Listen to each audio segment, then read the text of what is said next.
YouTube 2023 Can-Am MX-3. It's got 1,500 miles on it, so I replaced the rear wheel bearings at about 1,100 miles. I got about 1,550 miles on it, so almost 500 miles on these bearings. I'm ready to grease it. So I bought the all balls, and I can already see I got problems. This thing, I don't know if you can see it, but it's moving. I think these things didn't even last 500 miles. So I'm gonna take it off, try to grease them, see what's going on with them, and we'll let you know. All right, so I got the wheel off, pull the center cap off. We're gonna take this cotter pin off, knock this loose with an impact, take the caliper off. We're gonna pull this hub off. I can already see that it's moving. So this thing didn't last 500 miles. What a piece of shit.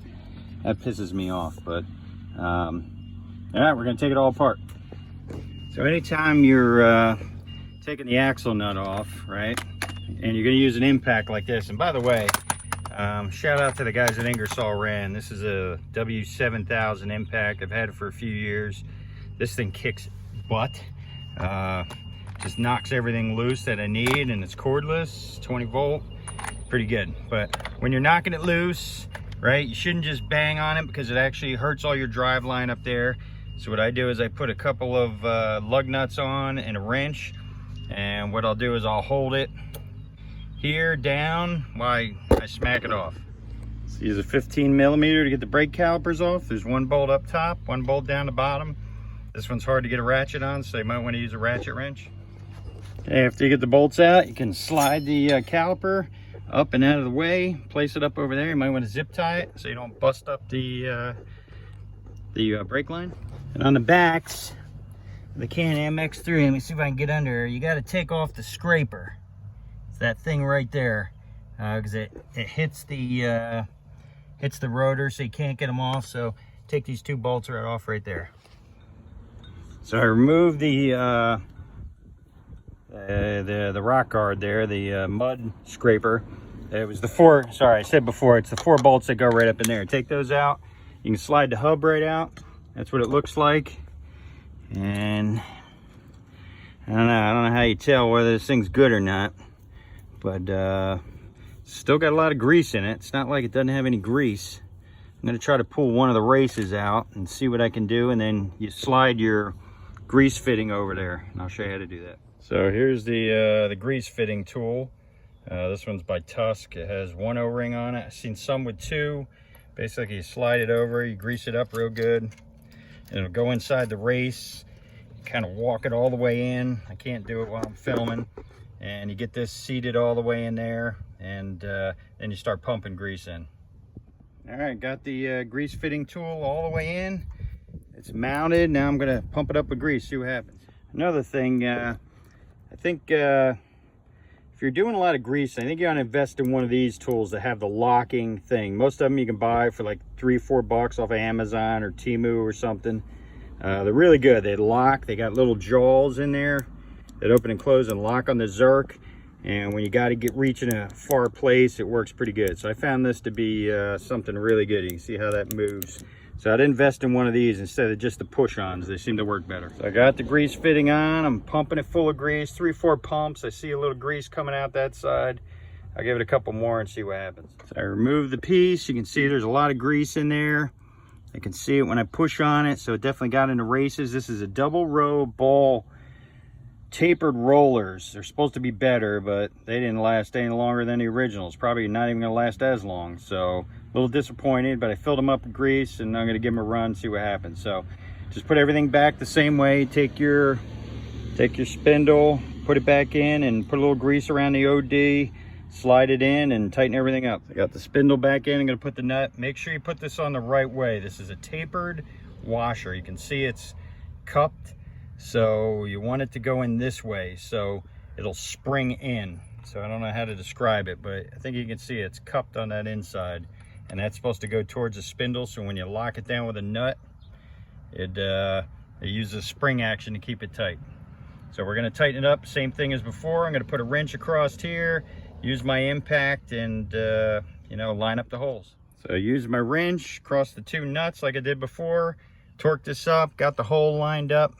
put a good amount of torque on it, and I can still tell it's loose. So these bearings are definitely shot. I'm gonna ride them a little more, but you know, that sucks.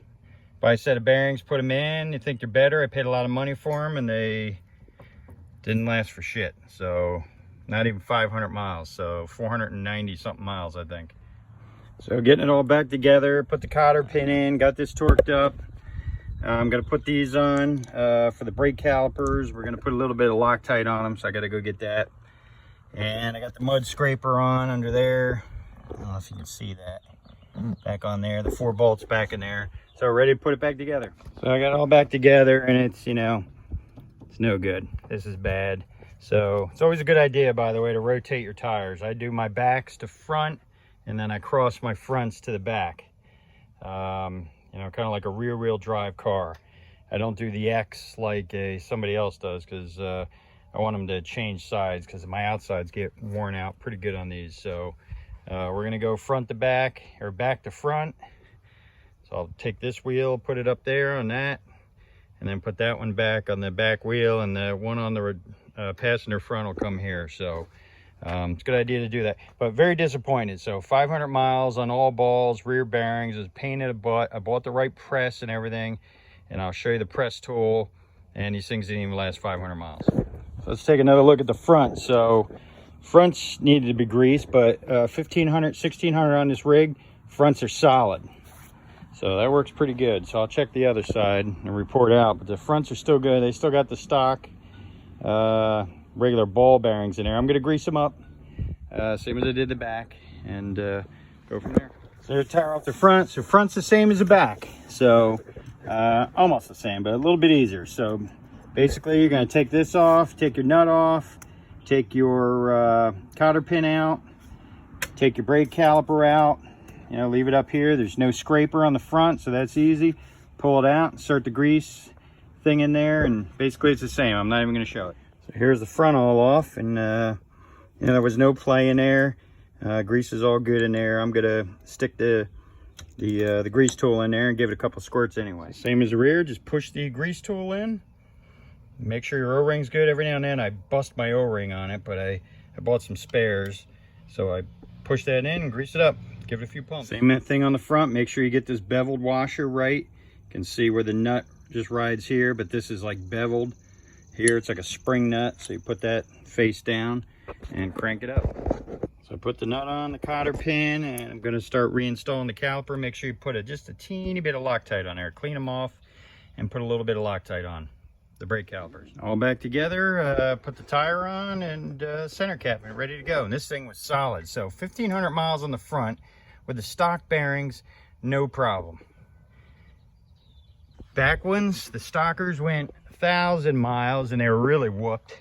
So they're probably less, but and then the new all balls that I got for this, you know, not even 500 miles. Terrible. Always a good idea.